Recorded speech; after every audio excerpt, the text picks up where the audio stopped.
Merci Marc, bonjour tout le monde, merci Facebook, merci Sprinklr pour cet événement. Avant de parler de ce qu'on fait chez Royal Canin aujourd'hui, je veux faire un pas à l'arrière d'à peu près 1 an et demi. Il y a 1 an et demi, j'étais encore dans une autre entreprise qui s'appelle Dell et on utilisait Sprinklr. Vers à peu près il y a 2 ans, le président des Customer Services nous avait demandé de lui faire une présentation sur ce qu'on faisait sur les réseaux sociaux, dans le social service, dans le social support. Et on s'est dit, on n'a pas envie de faire un PowerPoint. Ça, c'était ce qu'on a fait avant, d'accord ? Et après, il y a Mars, enfin, Royal Canin, qui m'a contacté, m'a dit, on a besoin de faire ça. On a besoin de restructurer notre service client, online, offline. Quand je suis arrivé, j'ai fait ma due diligence, j'ai fait mes devoirs d'analyse du status quo. Et dans l'espace de 3-4 mois, je suis allé voir mon VP et je lui ai dit quelque chose de très simple, qui résonne avec ce que Raji a dit tout à l'heure sur le fait qu'on parle d'expérience. Et quand on dit expérience, on parle d'humain, on parle d'émotion, on parle de perception. Et on peut digitaliser tout ça, mais on reste sur de l'humain. On digitalise une expérience humaine. Et si on est arrivé à gérer et à créer un lien émotionnel avec des usagers, des utilisateurs d'ordinateurs, et croyez-moi, un ordinateur, il n'est pas très chouin en émotionnel, chez Royal Canin, on travaille avec eux. C'est eux nos clients. Et ils ont un petit désavantage par rapport aux utilisateurs d'un PC. Ils peuvent communiquer, mais pas aussi bien. Ils peuvent nous parler, mais pas de la même façon. Ils nous disent plein de choses, mais ils miaulent ou ils aboient. Ça change. Par rapport à quelqu'un qui vient sur Twitter ou sur Facebook simplement à nous donner un avis ou à se plaindre ou à dire qu'on est bon.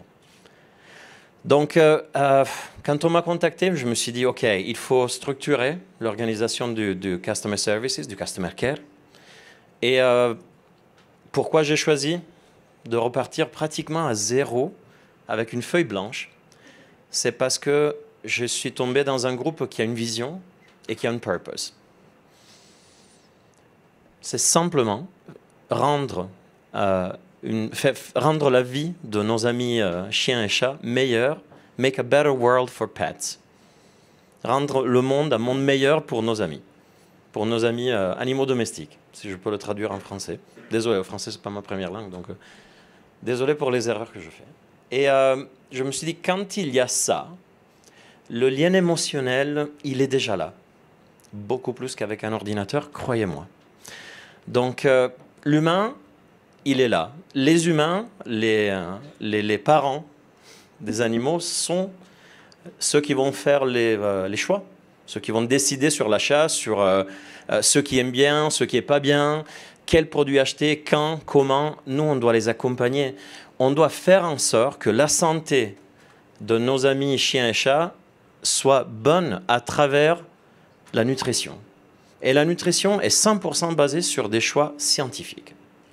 Donc, on fait des études, on a notre laboratoire d'R&D, on fait en sorte que les produits soient les meilleurs selon le chat, le chien, la race, l'âge, le moment de vie. Et pareil, on revient sur le concept d'expérience. C'est à partir du moment que le chat ou le chien ou le chaton ne sont pas encore nés. C'est qu'au moment qu'on décide qu'on veut en avoir un à la maison. C'est à partir de ce moment-là qu'on doit intervenir pour les accompagner jusqu'au moment les plus difficiles de l'âge adulte et de l'âge plus âgé de nos amis, de nos petits animaux. Donc, on revient encore sur le concept de pet owner ou de customer centricity. Le fait que le client soit au centre de tout. Le client, c'est ces 2 jeunes hommes-là. Ou jeunes filles, je ne sais pas. Je ne vois pas d'ici.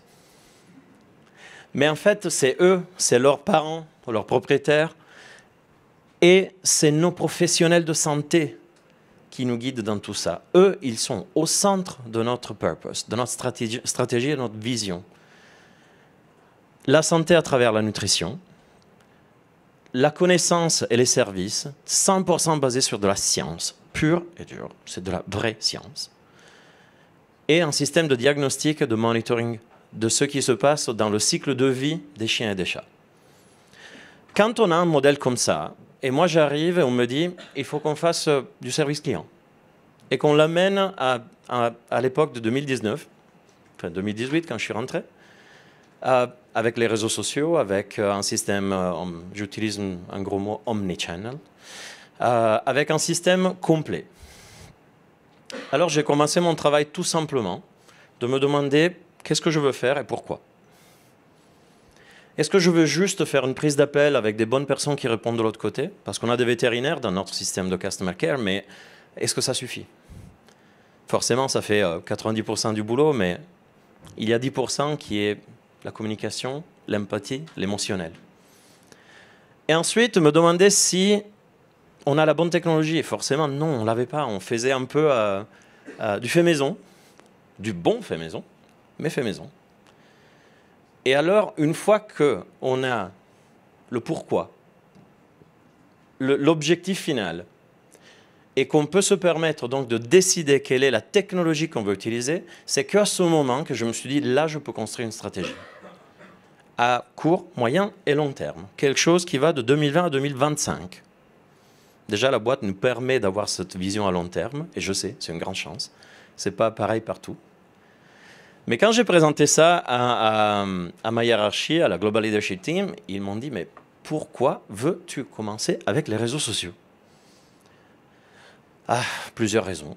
Déjà parce que je sais ce que je peux obtenir avec une technologie comme Sprinklr, parce que je l'ai utilisé pendant des années dans mon ancien job. Et la technologie accompagnée d'un bon recrutement avec les bonnes personnes qui sont un match, un fit pour la vision et la stratégie chez Royal Canin.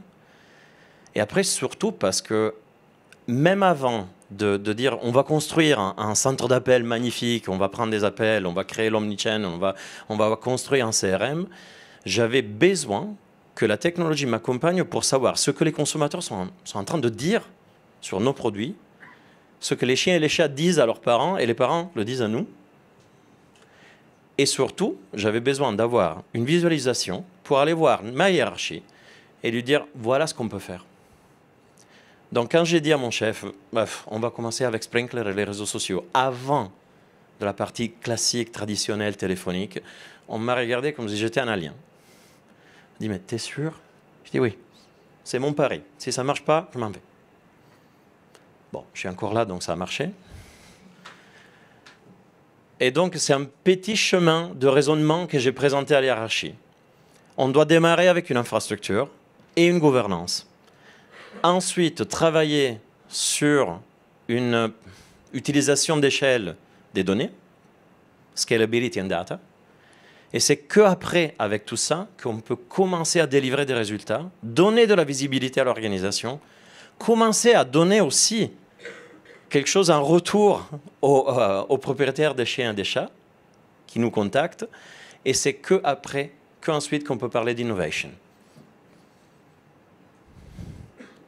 Très simplement, et c'est là que j'insiste sur un fait, c'est très humain et c'est très fondé sur l'expérience. Ce n'est pas de la science-fiction, ce n'est pas la NASA, on ne va pas envoyer des roquettes sur la Lune. On a dû commencer par quelque chose de très très simple, mais qui déjà change complètement les règles du jeu.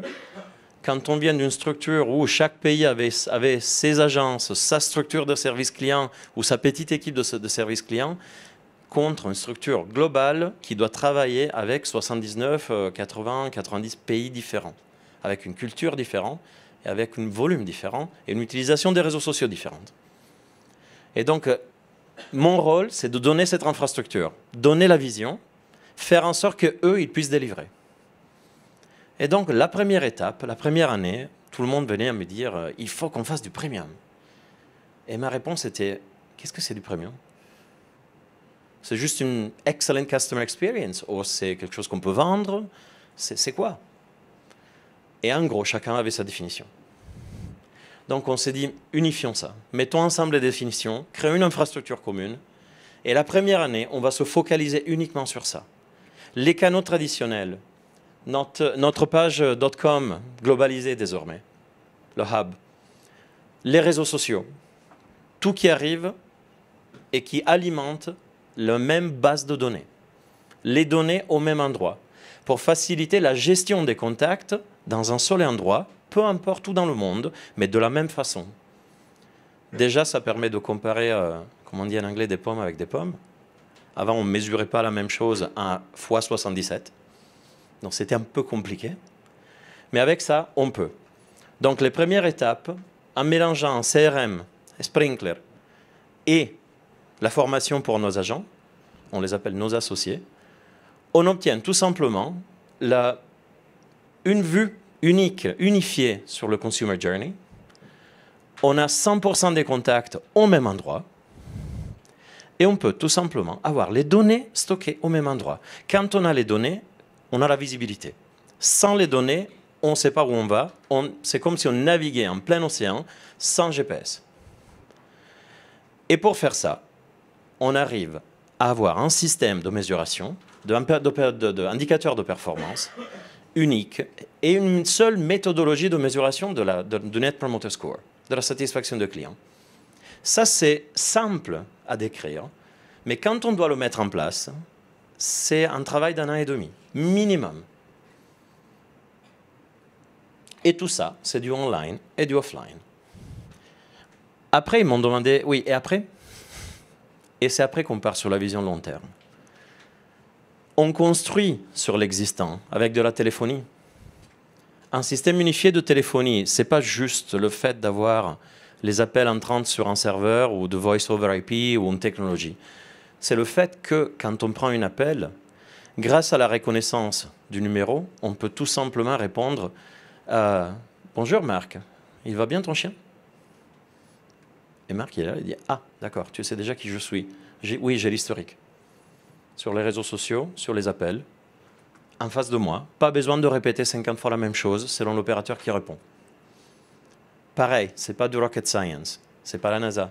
C'est juste de la technologie et une bonne utilisation des données. Sprinklr nous permet de faire ça. L'intégration avec le CRM nous permet de faire ça. Le fait que je viens de Dell, où je faisais déjà ça, et le fait que j'ai amené avec moi la technologie et aussi quelques personnes, nous a permis de mettre ça en place très rapidement. Donc on est sur cette trajectoire. Cette deuxième étape, qui est à moyen terme, nous permet d'obtenir tout ce que je viens de vous dire tout à l'heure, et en plus la gestion par type d'appel par les meilleurs associés, selon le type la typologie d'appel, si c'est une question de nutrition, vétérinaire, ou juste une question commerciale ou gestion de commande. La personne qui répond est la meilleure personne qui peut répondre à cette question-là. À plus long terme, et c'est là qu'on va vraiment s'amuser, c'est là qu'on va parler d'intelligence artificielle, d'automatisation, de self-service et de création d'un réseau d'ambassadeurs internes ou externes.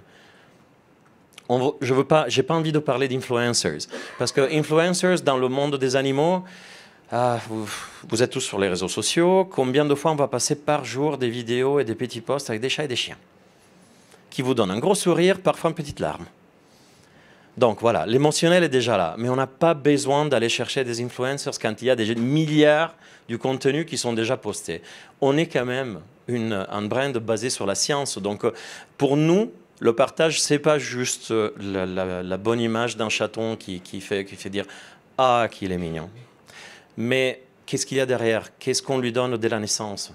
À manger, à boire, comment on le nourrit? S'il y a une maladie, comment on la traite? Quel est le meilleur régime selon l'âge, la race, la situation, les diagnostics? C'est ça ce qu'on veut faire. Ce n'est pas juste les vidéos qui font sourire, qui font pleurer un peu.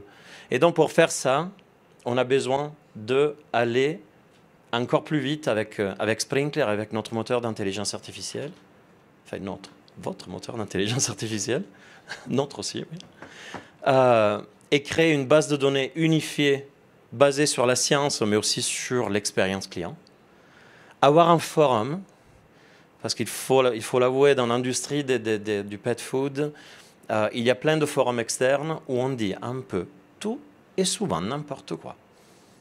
Sur les forums, on a des gens qui prennent des bac+5 sur Facebook, avec tout le respect, et qui savent tout mieux que les experts, ou que les médecins, ou que les vétérinaires. Pourquoi? Parce que ça a été partagé 1 million de fois. Et donc, si c'est partagé 1 million de fois, c'est que ça doit être vrai. Non, c'est pas comme ça. C'est un peu... Quelle est la meilleure façon de nourrir son animal? Est-ce que c'est de la viande crue? Est-ce que c'est les croquettes? Il y aura toujours quelqu'un... Il y aura toujours des différentes visions. Nous, on ne doit pas se mettre au milieu et dire « toi, tu as raison, toi, tu as tort ». On doit juste partager du contenu basé sur la science, sur la nutrition, et faire de la pédagogie qui soit facile à digérer pour monsieur, madame, tout le monde, et aussi du contenu scientifique pour nos partenaires, les Key Opinion Leaders, qui sont des vétérinaires et des nutritionnistes. Et c'est qu'avec l'utilisation d'un forum et d'une technologie comme Sprinklr qui fait la veille sur le forum qu'on peut faire ça. On peut détecter des potentielles crises, chose qu'on commence à faire déjà aujourd'hui. Dès qu'il y a un pic d'information ou d'une discussion ou d'un sujet particulier qui nous concerne, on le détecte en temps réel. Avant, sans ça, il fallait 15 jours. Aujourd'hui, dès qu'on détecte, à peu près en 48 heures, on a la corporate communication qui nous donne le contenu déjà pour répondre, s'il faut. Parce que le fait de monitorer une potentielle crise, ce n'est pas juste répondre tout de suite. Parfois, la meilleure stratégie, c'est de ne pas répondre si on voit que c'est un fade away, c'est un fade out immédiat. Ça nous permet par contre de prendre les bonnes décisions, c'est ça qui est important. C'est ça qui fait la technologie, c'est nous mettre dans la meilleure position pour agir ou réagir ou décider de ne pas le faire. Mais au moins savoir ce qu'on fait en temps réel. C'est le concept du live timing qui est important. Parce que si je gère une crise avec 15 jours de retard, soit la crise est déjà finie, donc ce n'était pas une crise, soit on est déjà mort. Et donc là, c'était une crise qui devient un problème.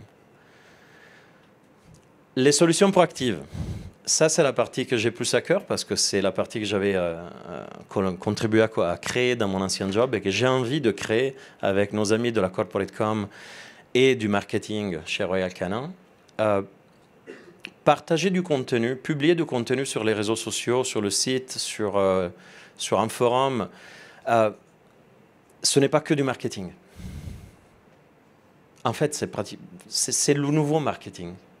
Pour reprendre la définition de tout à l'heure. Si je publie uniquement des informations sur un produit, je fais de la pub. Mais si je publie aussi du contenu qui guide les pet parents, les propriétaires des animaux, à accompagner leurs animaux dans leur cycle de vie, alors là, je fais de la pub, mais en plus, je génère de la loyauté. C'est basé sur l'émotion, parce qu'on parle de petits animaux. Et en même temps, je crée quelque chose de très humain. C'est tout simplement de la confiance. Et c'est là le challenge le plus compliqué. Parce que la confiance, la foundation of trust, elle est très fragile, elle est très humaine. Donc, comme avec votre meilleur ami, qui du jour au lendemain vous trahit, la confiance s'est créée pendant des années, mais il faut ça pour le perdre. Et souvent, c'est impossible de le recréer. La même situation se crée entre un brand et ses consommateurs. Tu crées de la loyauté, tu crées l'émotionnel, tu crées en fait une base très forte de confiance. Il ne faut pas la trahir. Parce que sinon, simplement, les consommateurs ne reviennent pas. Ils vont voir ailleurs. Après, chaque culture dans le monde a une réaction différente. Nous, les latins, sur les émotions, on risque d'aller un peu souvent un peu à l'extrême. Mais c'est une réalité. Il y a une réaction humaine. Sprinklr, notre technologie, l'intelligence artificielle, nous aide à mieux gérer ça. Nous aide à anticiper un souci. Nous aide simplement à publier le contenu que les gens s'attendent de nous parce qu'ils ont besoin de ça. Et ça nous aide à comprendre ce que nos collègues, nos prescribers, nos scientifiques s'attendent de nous. Comme je disais, ce n'est pas du rocket science, c'est juste du bon sens, de la bonne perception et la bonne gestion de la partie humaine. L'élément humain dans ce parcours technologique est fondamental. Et c'est là qu'on arrive à un moment où on a du self-service. Les gens ont accès à l'information même avant d'avoir besoin de nous contacter. Merci beaucoup pour votre temps et votre attention. Merci beaucoup, Giovanni.